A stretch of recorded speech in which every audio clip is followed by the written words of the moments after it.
So welcome back. I hope you enjoy your last term, right?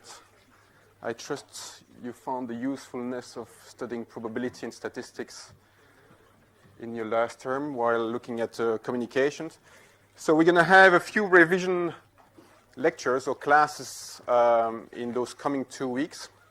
Essentially, we're going to have 3 revision classes, 2 given by me, and then the last one will be given by Dan. Okay, and we're going to try to cover as much ground as possible, trying to cover different areas and different topics, right? So you have past exams on Blackboard, at least from 2014, and a few sample questions, extra questions as well. I recommend you to look at those questions. Do not try to go back too far, in time, because before 2014, this math course was not given by the department. It was used to be given by the math department. So the content was to some extent different, right? So, so what we're going to do today is look at the exam from 2014, May 2014.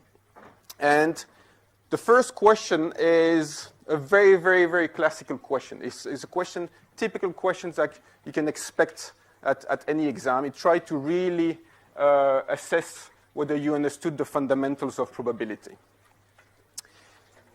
The second question is, so the first question was actually answered quite well by most students. The second question was found more challenging, and we'll see why, simply because it doesn't look like a probability questions. So let's first look at the first question we have here. And what we're saying there is there's 2 parts in that question. There is a part A there with a lot of sub-questions, and then you have a part B here that's actually much shorter. Right? So part A is essentially looking at the probability table given by this there. So you have 2 random variables, discrete random variable x and y, and we give a probability table that gives you essentially your joint probability mass function of those 2 random variables x and y. So y can take the value of 0, 1, and 2, and x can take value of 0, 1, 2 as well, with probability mass function given by 0.05, joint probability mass function given by this.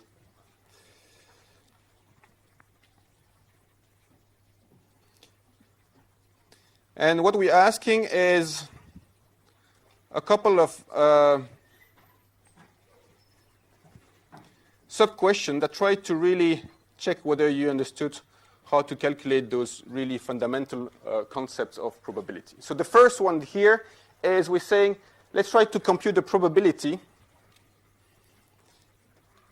that x is smaller or equal to y. Right? So you're looking at the event here where x is smaller or equal to y, right? So if x is equal to 0, then y can be 0, 1, or 2. If x is equal to 1, 1 can be equal to 1 or 2. If x is equal to 2, y can be only equal to 2, right? So where is your domain here that you're looking at? This event is essentially characterized by this here.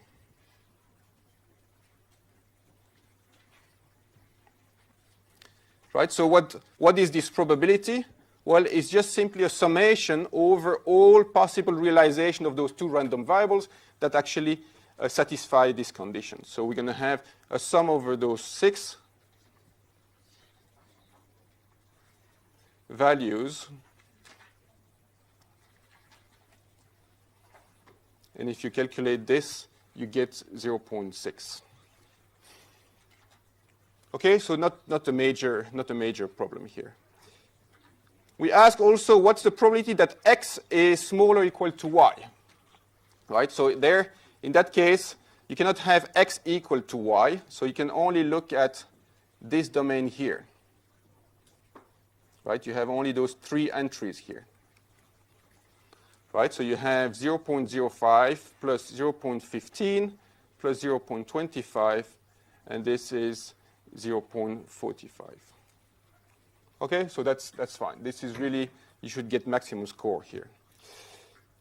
Okay, second sub-questions, compute the marginal probability mass function of x and y.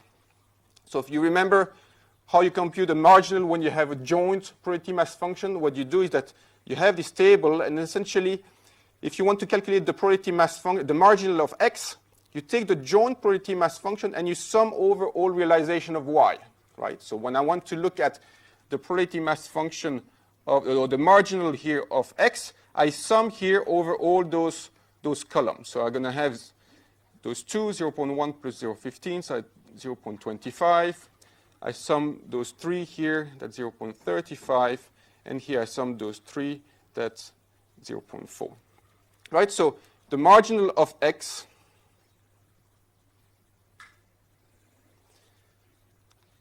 written by this, or I can equivalently write it this way, right? We have seen this, different ways of writing the marginal. What is it? It's just given by those three values here. So 0.25, 0.35, and 0.4. Okay? Right? So what if we have marginal of y?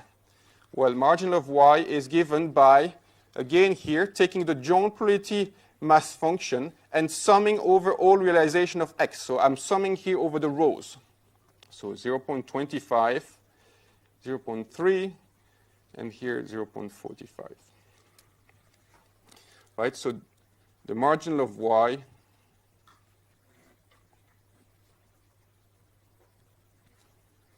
is given by 0.25, 0.3, and 0.45. Okay, so we have done this already during the lectures quite a few times, right? This is done for a discrete random variable.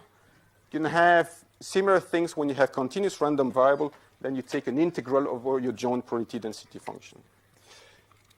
Okay, so third sub-questions there is compute the expectation of x and the expectation of y. Right, so what is the expectation of x? Here again is a weighted sum where I sum over all possible realization of x, and I weight by the probability mass function of x. Right, so here I will have 0 times 0.25 plus 1 times 0.35 plus 2 times 0.4. And you get 1.15. And expectation of y is I sum over all realization of y, and I weight by the probability mass function of y. So I have here 0 times 0.25 plus 1 times 0.3 plus 2 times 0.45. And this is 1.2. Okay? Fourth sub-question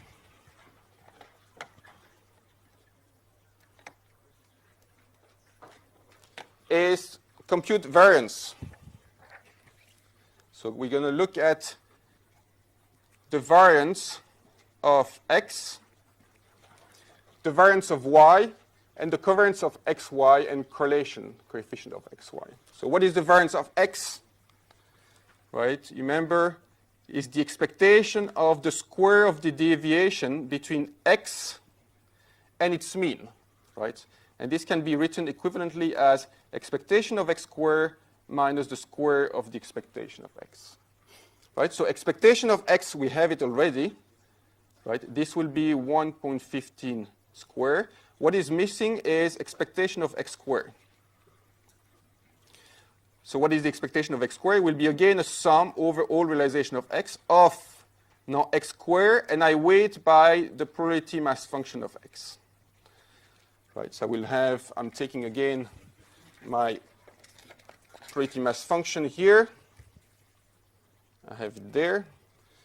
So I will have 0 squared times 0.25 plus 1 squared times 0.35 plus 2 squared times 0.4.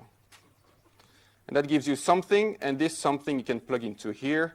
And if you compute this, what you get is 0.6275. Okay, so no major issue here. Again, it's something we have done extensively during the lectures. you just compute the expectation of x squared, given that you have already computed the expectation of x. Variance of y, similarly, expectation of y squared minus the square of the expectation of y. So what do we have? Our probability mass function of y is given by this. So I will have 0 squared times 0.25 plus 1 squared times 0.3 plus 2 squared times 0.45 minus expectation of y squared, which is 1.2 squared. And this gives you 0.66. Okay? I think that should be fine for all of you, right? Good. Covariance of x, y. What is the covariance of xy? You remember we did this. It's expectation of xy minus the product of the expectation of x and the expectation of y. Okay? So here again, expectation of x, we computed it. Expectation of y, we did it. What is missing is expectation of xy. Right? So how do we do this? Let's take this joint probability mass function here. What is the expectation of xy? It is a sum over all possible realization of x, all possible realization of y, of xy multiplied by the joint probability mass function of x and y. Okay? So what you see here is that if x is equal to 0 or y is equal to 0, obviously the entry here will be 0, right? So what you're doing here is essentially your sum here, you're only summing over those 4 entries here. Because x is equal to 0, when, x is equal to 0 here, and y is equal to 0 here, right? So what you have is 1 multiplied by 1, 1 multiplied by 1, 1 multiplied by 1, multiplied by the joint probability mass function. Let me fold it so that you can see. Right, so 1 multiplied by 1 multiplied by 0.05 plus 1 multiplied by 2 multiplied by 0.25 plus 2 multiplied by 1 multiplied by 0.2 plus 2 multiplied by 2 multiplied by the joint probability mass function of 0.05. Okay, and this is the expectation of xy. Okay? So once you have this, you can compute this. You can plug this into your relationship here, remove what you have already computed before, and what you get is minus 0.23. So it's negative. So what that means that you remember what we said, the covariance and the correlation coefficient is a measure of the linear relationship you have between 2 random variables. So what it means here is that roughly, you could say if x increases, you could say on average, y will decrease. Okay, so next one is correlation between x, y. Right, so what is the correlation between x, y? It's a form of normalized version of the covariance. Right, and it's normalized such that it's always between minus 1 and 1. So this is the covariance divided by the square root of the variance of x multiplied by the variance of y. Right, so it's minus 0.23 divided by what we computed earlier here, 0.67 and 0.66, and I take square root, and what you get is minus 0.3574. Okay? Fine for everyone? Good. So what can we say with this? You know that the covariance is non-zero, the correlation coefficient is non-zero. So those 2 random variables, x and y are correlated. Right? So the question here, sub-question 5 is, are x and y uncorrelated? No. the two random variables are correlated, right? Are x and y independent? No, because they are correlated, right? So you remember, if you have two independent random variables, they will be uncorrelated, right? The opposite is not true. If you have two uncorrelated random variables, they are not necessarily independent, right? So independence is a much stronger metric here, notion. So here they are correlated, so automatically you know that actually they are not independent. So how can you show this? Well, the first thing you could say simply, well, they're correlated, so they're not independent.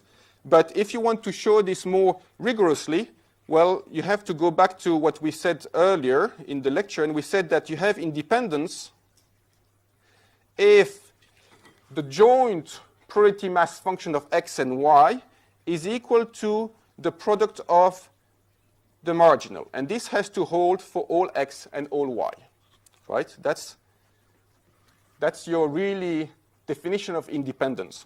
So if you look at the table that we have here, right, and if you take the first entry here, 0 and 0, right, you have joint probability mass function evaluated at 0. Is that equal to this, right? So here, this term here, what is it? It's 0.05.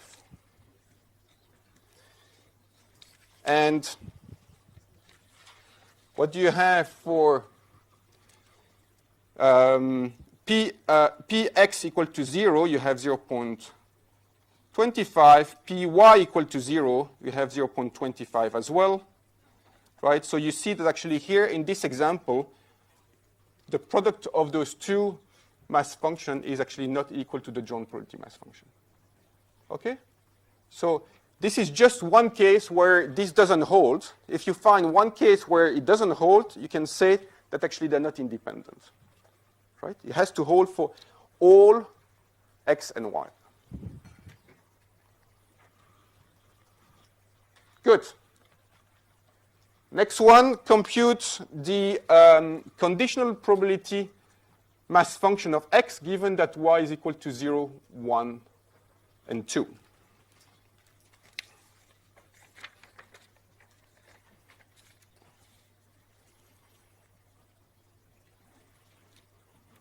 So how do we compute the conditional probability mass function? Again, it's a mass function.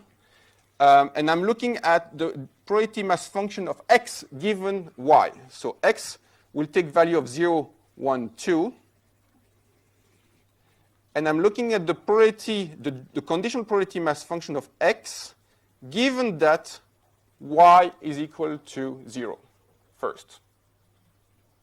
Right? There will be three cases, when y is equal to 0, when y is equal to 1, and y is equal to 2. So how do we do this?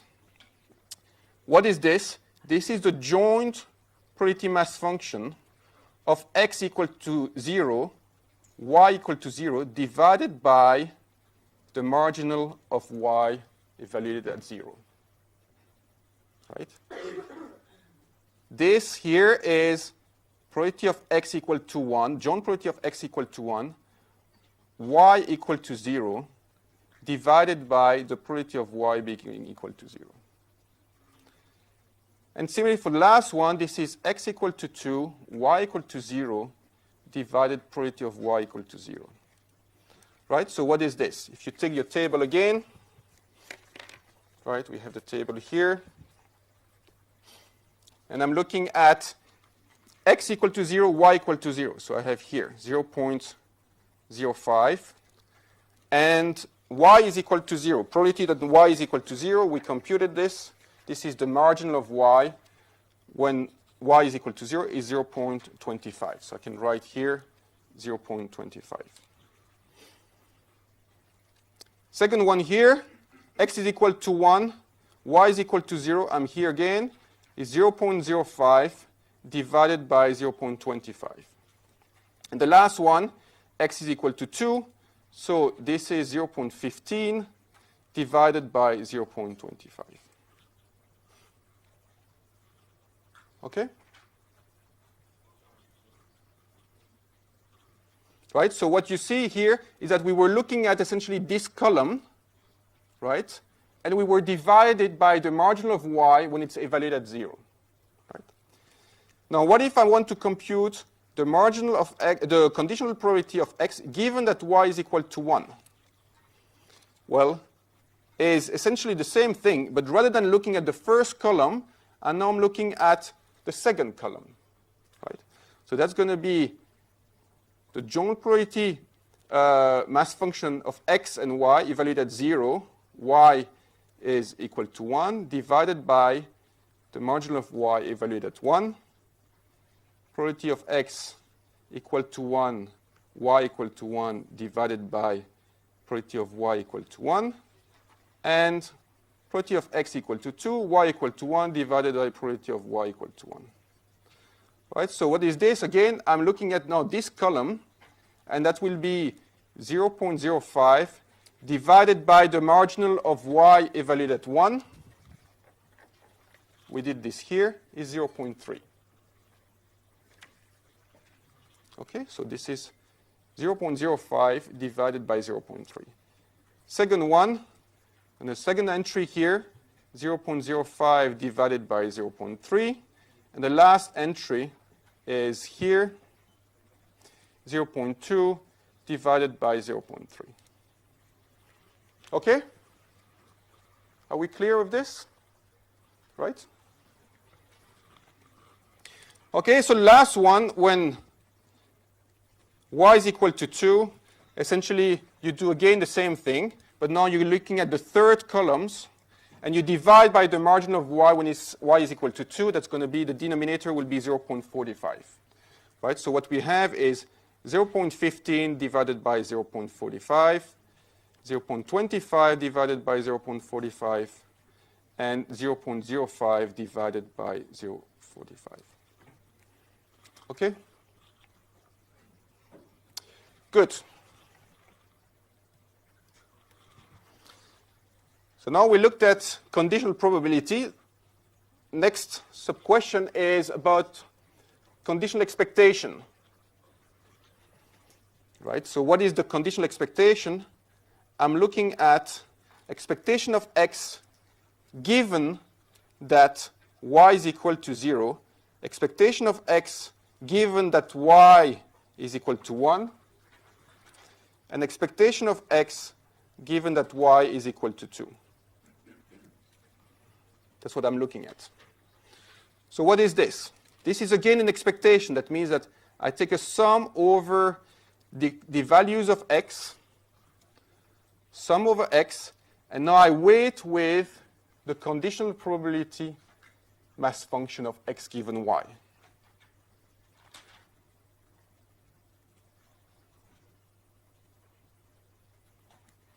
So when y is equal to 0. Right? So what do we have here? We have 0 times this is this ratio here. So this is 0.05 divided by 0.25 plus x is equal to 1 multiplied by the conditional probability mass function here when y is equal to 0. That's 0.05 divided by 0.25 plus 2 times this term here, 0.15 divided by 0.25. Okay, and if you do this, you get 1.4. Okay, next one, again, is the same thing. You sum over the realization of x, so you have 0 times this entry, because now you're looking at y is equal to 1. So 0.05 over 0.3 plus 1 times 0.05 over 0.3 plus 2 times 0.2 divided by 0.3. And what you should get is 1.5. Is that clear? Right? So it's a conditional expectation. So it's still the same notion as an expectation. It's still a weighted sum. You sum over those x. But the weight is now given by the conditional probability mass function. The last one is 0 times this entry here plus 1 times 0.25 over 0.45 plus 2 times 0.05 divided by 0.45. And if you do this, you get 7 over 9. Okay? So just with this, you already play with 2 random variables, and you cover quite a lot of ground that we have looked at in the lecture. Now, the last sub-question is relying on the conditional expectation, compute the expectation of x. Right?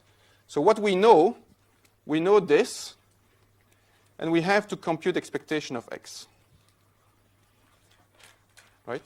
So how can we do this? We have seen in the lecture that you can write expectation of x is given by the expectation of the conditional expectation. Right? Remember this? And that what did we say at that time? We said this quantity here, in general, is a function of y.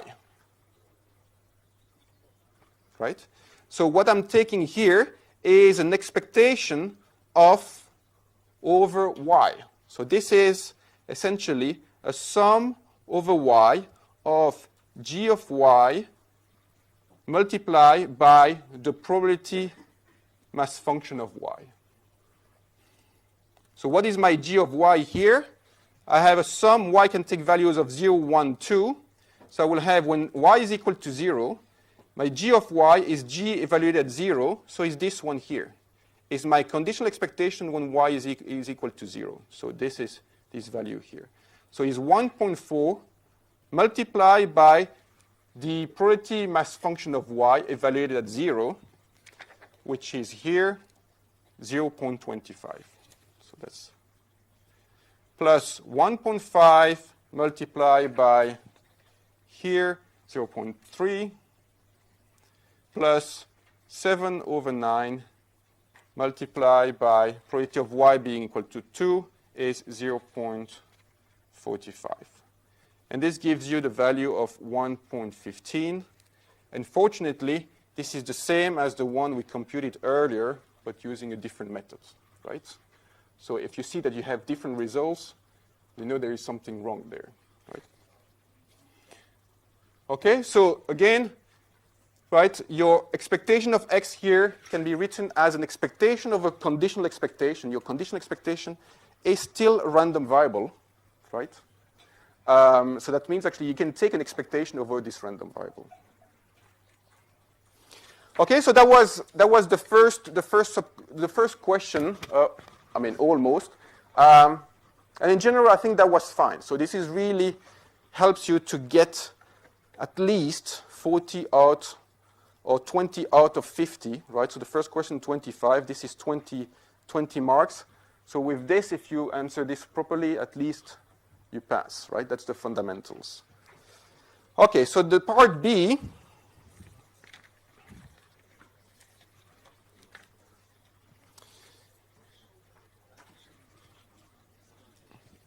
The part B is looking at standard normal random variable or Gaussian random variable.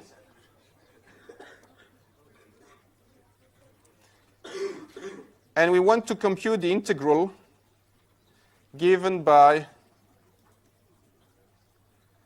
this. We want to compute this integral, and we want to use the standard normal table. So you know that you have to refer to some form of normal distribution. Right? So you remember what is the probability density function of a normal random variable, right, with a certain mean and certain variance is something given by this. Okay, so you can see that there is a relationship between those two here, and what you can try to do is to re-express this in a form that is similar to the joint PDF of a normal random variable. So this is the integral between minus infinity and 2.35, and now I'm trying to make the link between those two here. This is essentially 1 over 2 pi 1 over 4, and I take the square root of this. And here I'm writing 1 over 2, mu minus 2 squared divided by 1/4. Right? I haven't changed anything here. It's just expressed differently. But now things should be clear to you because this is really the PDF, right? This is a PDF of a normal random variable u that is normal distributed with a mean given by 2, right? That's the mean mu here. And a variance here given by 1/4. Okay? Right, so what you can say is that actually this integral is essentially the probability that u is smaller or equal to 2.35 when u is normal distributed.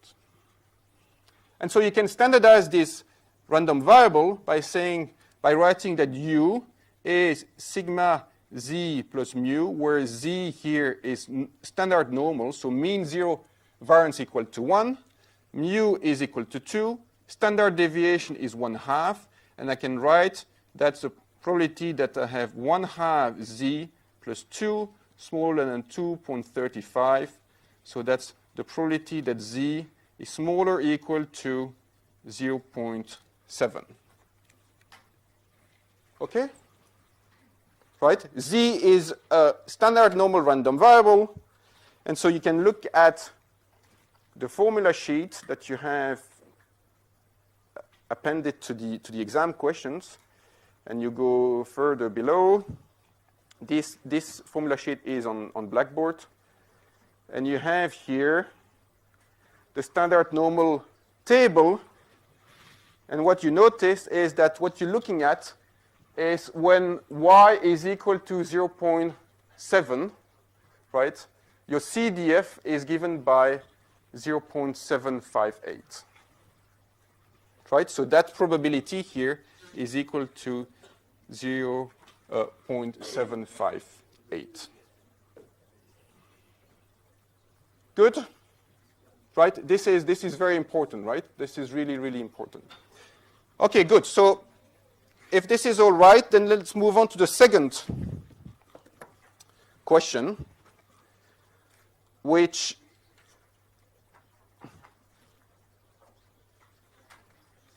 appears not related, but actually it is related. It's a communication problem. So what you have here is essentially a communication system with one transmitter equipped with one transmit antenna, and you have a receiver with two antennas. So you have two antennas at the receiver here. And what we're saying is that you're looking at the power of the signal at each of those receive antenna. And you write this as P1 and P2. Okay? And we're saying that actually those P1 and P2 are actually random variables that are exponentially distributed with a certain parameter lambda. So Pi is exponentially distributed with parameter lambda. And we say the receiver only use one antenna at a time and select the antenna with the largest power. Right? So what you have here is a receiver with a kind of switch, right, that select here which of those two antennae it wants to extract the signal from. Right? And so what we denote is P being equal to the max between P1 and P2. Okay? So this is a realistic communication system. This is what you have on the top of the base stations, what you see outside, the ugly base station. You can have this kind of system where you have two antennas, and actually the antenna selects the signals from the one that gives the highest, largest power. Right, so essentially you have two random variables, P1 and P2, and you're looking at another random variable, P, which is the maximum between those two. And we're saying that P1 and P2 are independent from each other. Right, so when you see this, you say, oh, cool, that's already much easier. So P1 and P2 are independent. So what is the question that we ask is find the probability that the power of the signals after selection, so P, falls below a certain level S. In other words, find the CDF of P. Right? So what we're looking at is the probability that P is smaller or equal to S. Right? So how can we write this? That's the probability, since P is equal to the max between P1 and P2, P being smaller than S means that P1 has to be smaller than S and P2 has to be smaller than S. Right? So that's P1 smaller than S and P2 has to be smaller than S. Right? You have two different events here, if you like. And we're saying that P1 and P2 are two independent random variables. Right? So that means that the probability of this intersection here is the product of their probability.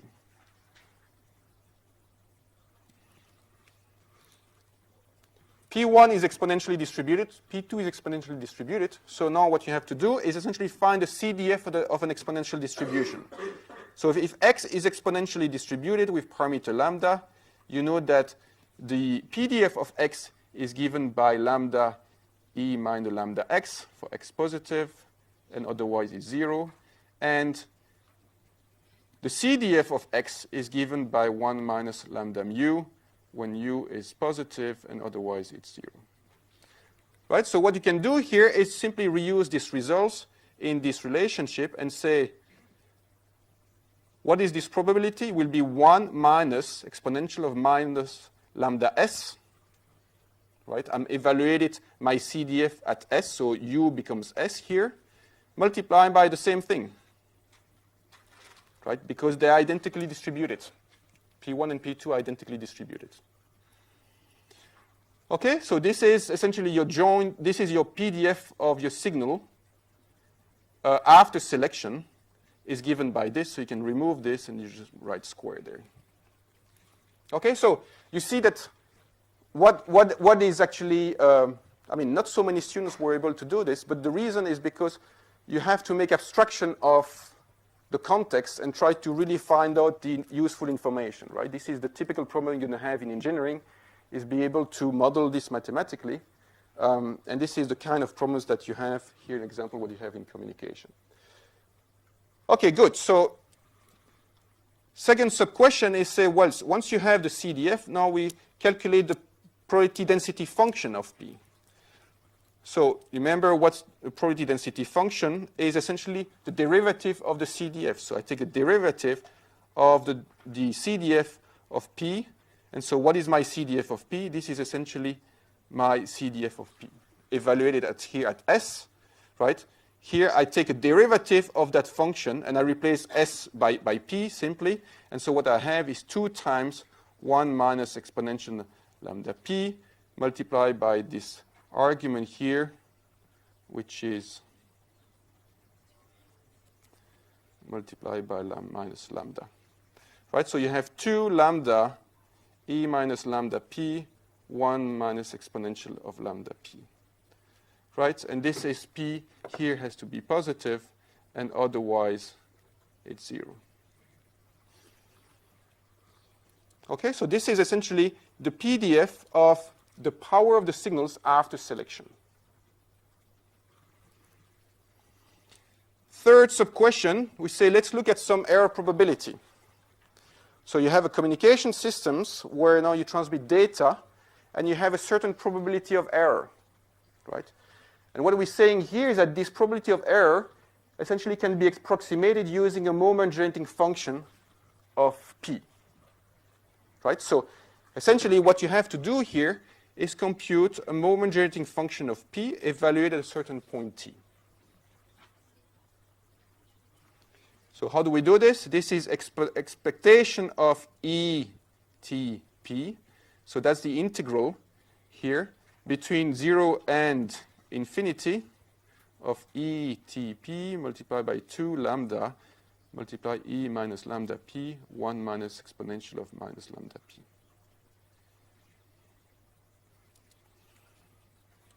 Okay, so this is not very complicated. You can do this at home, and what you get is 2 lambda square over t lambda minus t lambda minus 2 lambda minus t. Okay, so what is your error probability? The error probability is given by the moment generating function when t is given by a certain value minus d here.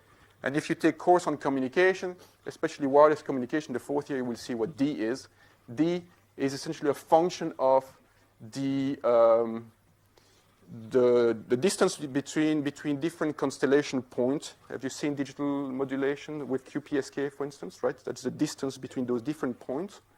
This will be something that will influence the D, essentially. So if you increase the distance between the point, the error probability will decrease, right? Okay, so this is essentially what you have to do here is just computing a moment generating function. Now the last part is find the expected value of the received power using this moment generating function. So if you have a random variable p, how do you use the moment generating function to find the expectation of that random variable? You take the derivative of that moment generating function and evaluate this when t is equal to 0, when the argument is equal to 0, right? So you can take the derivative of this and put t equal to 0, and what you get is 3 over 2 lambda. So what you see here is that, does that make sense to you? Is that larger than if you didn't have any selection? Right? If you take P1 or P2, what was the expectation of P1 and P2 would be 1 over lambda. This is the expectation of an exponential random variable, right? So here we don't have 1 over lambda. We have 3 divided by 2 lambda, so 1.5 times lambda. Essentially, your average received power has increased because you have a selection where you take the strongest antenna, essentially, among the two. Good. So, so this is an exercise that is a bit different because the probability is essentially hidden within the communication context. So that was part A.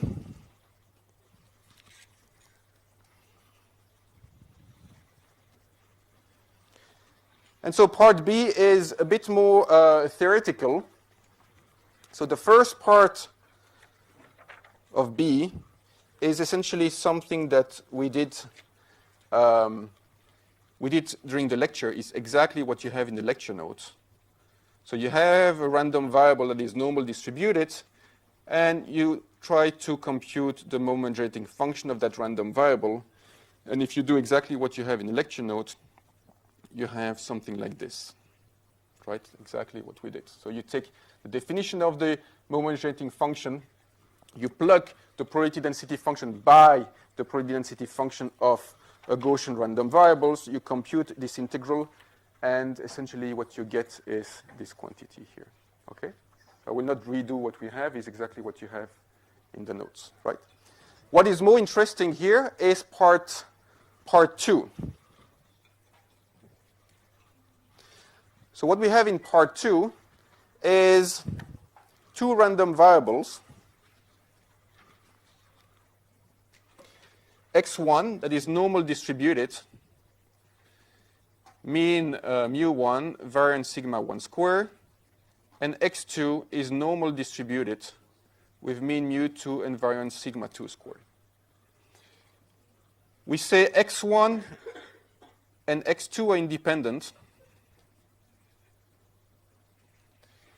and we write this relationship, and we say that actually this new random variable is normal distributed with mean given by this, and a variance given by this, right? So the question is that a correct statement, yes or no, and provide a proof, right? So here, most of your fellow classmates understood that actually this is incorrect, and that it's not, the mean is correct, but the variance is incorrect. So you have indeed this. But here what you should have is this. Right? So how can you show this? If you want to show the mean, you can simply say expectation of 2x1 minus x2 is 2 expectation of x1 minus expectation of x2. That's 2 mu1 minus mu2.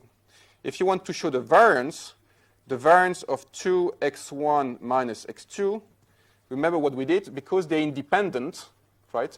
This is the sum of the variance, and the coefficient here is the square of the coefficient that you have here. So here you have 2 squared, that's 4, and here you have minus.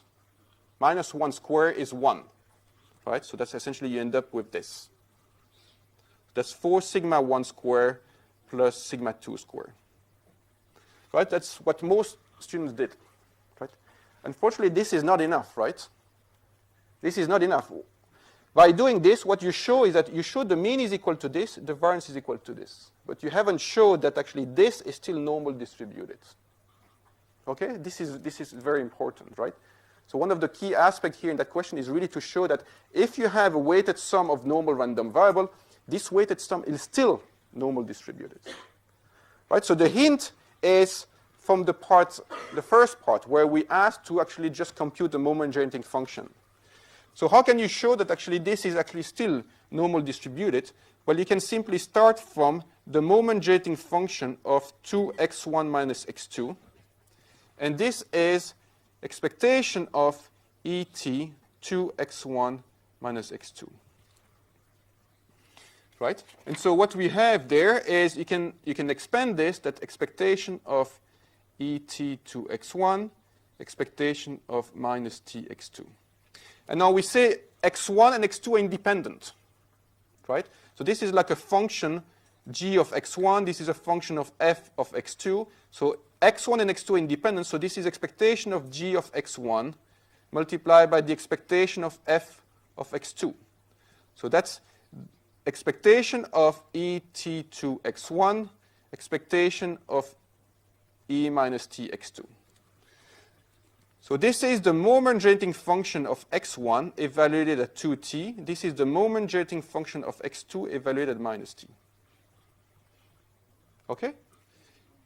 Now x1 and x2 are normal distributed, right? So you know from here that actually the moment generating function will be equal to something like this, right? So let me write this again. The moment generating function of a Gaussian random variable or normal random variable is this, right? So let's apply this to this. The first term here, I have E 2t, t is replaced by 2t, mu1, I'm looking at the first random variable, plus 4t squared, sigma 1 squared divided by 2,